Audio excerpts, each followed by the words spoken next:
Salom, hammaga salom. Yaxshimisizlar, tuzimsizlar, ro'zalar bilan charchamaysizlarmi?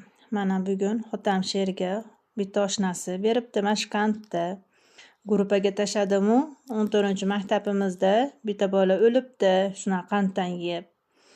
Ashunga ogoh bo'linglar, Sheroz, Yusufbek, birov qand bersa yemanglar. Otam she'r ro'zalik uchun ko'tarib olib kelibdi uyga.